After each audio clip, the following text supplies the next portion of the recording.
Hi, I'm Jen. Welcome to Qigong Shorts.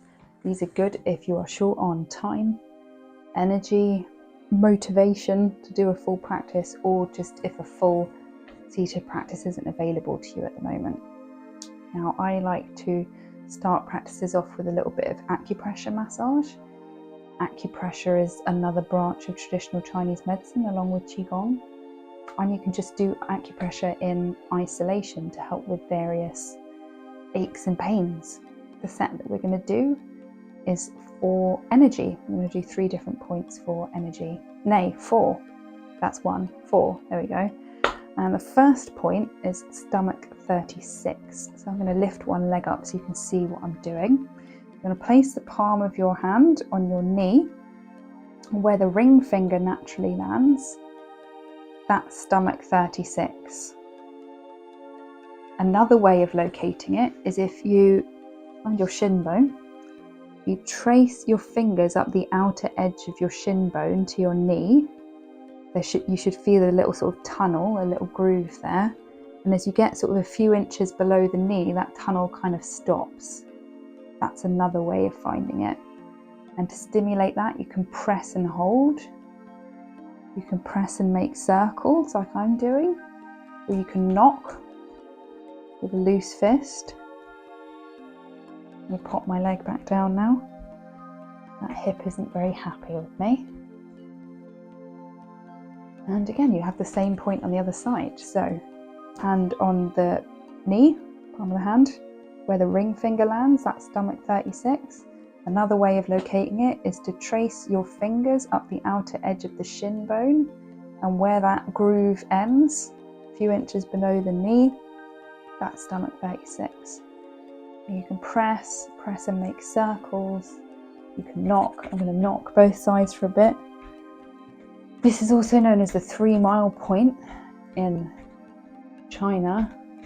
In days of old, soldiers would attach rocks to their armour, sort of dangling from strings, so that every 3 miles they'd stop and take a rest, and they'd kneel down so that these rocks would press into these points underneath the knees. And it was said that it would give them enough energy to last for another 3 miles. Okay, now we're going to move on to governing vessel 20, or the Bai Hui point, which is on the crown of the head.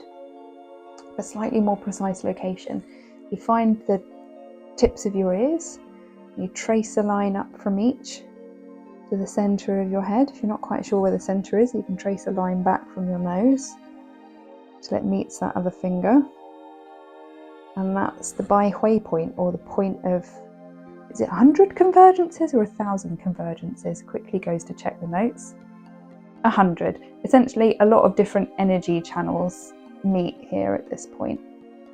So again, you can press and make circles. You can make a bird's beak by pressing your fingers and your thumb together. You can tap there, or you can tap with an open palm, whatever feels good. Switch the hands if one hand's getting tired. And that's another point that's good for energy. Good for other stuff that I now can't remember off the top of my head.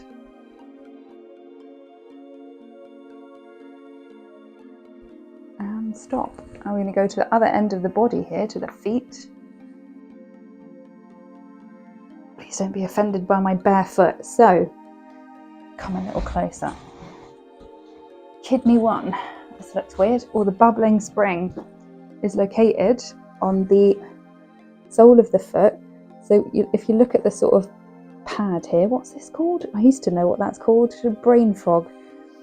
When you curl the toes under, like so, in between the big toe and the toe next to it, underneath this pad here, the ball of the foot, that's what it's called, there we go. There's a little natural hollow created just underneath the ball of the foot, between the big toe and the toe next to it, which you can sort of see is naturally created when you flex the toes. Oh, mine is sore today. That's okay. That just means that there's some stuck energy there, and giving it a bit of a massage It's going to feel nice. You can again press and hold. Now if this sort of isn't available to you, having your leg up like this, another thing you can do is pop it on the ground and just sit back a bit and kind of lift the heel of the foot and then pop the heel of the foot back down and lift the toes and just kind of massage the ball of the foot in that way. Or if you happen to have a lacrosse ball or any other kind of ball, you can whack that underneath the foot. Sorry that you can't see what I'm doing. Whack that underneath the foot and then you can just kind of roll your foot over it, and that will stimulate that point and a load of other bonus points on the feet as well. It just generally feels nice. Make sure that you give the other side some attention.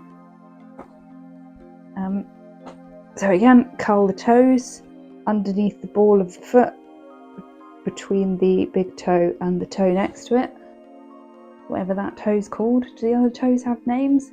They probably do. These silly Latin things. Just massage that for a while.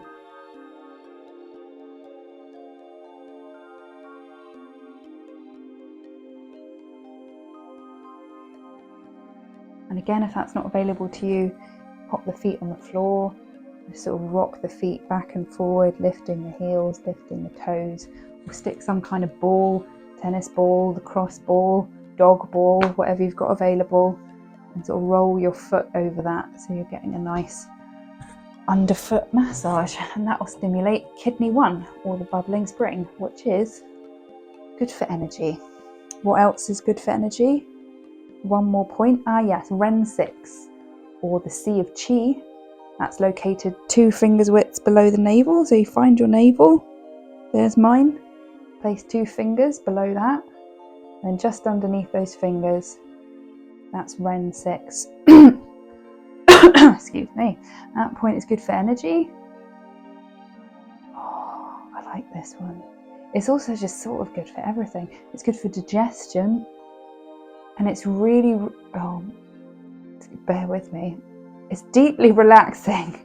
It's very good for like stress, mental ick, just all too much going on in the mind, and just sort of general emotional and mental imbalances. So not only does this give you an energy boost, but this one just immediately chills me out. It's actual magic. I'm just going to say you can switch hands. So again, navel, 2 fingers just below that, Ren 6, or the Sea of Qi, which is kind of also roughly where your lower dantian is located, but that is further into the body, sort of a few inches underneath this. If you imagine a line running up from your bai hui that we were massaging earlier, and down to your pelvic floor, it's sort of along that central column of the body, so it's inside, it's not on the surface here where this point is. But yeah, your lower dantian, your lower energy center, that's where it's found, slightly below the navel, midway between the navel and the pubic bone. And in Qigong, we do a lot of exercises to sort of gather energy and bring it into that energy center, so we can use that as a bank and have a little bit of juice to get through the day. And so hopefully this massage gave you a bit of juice to get through the day. And I'll see you on the next Qigong short. Oh, you massage them for as long as you like, and you don't have to do the whole set at once. You can just do one point. Yeah, see you next time.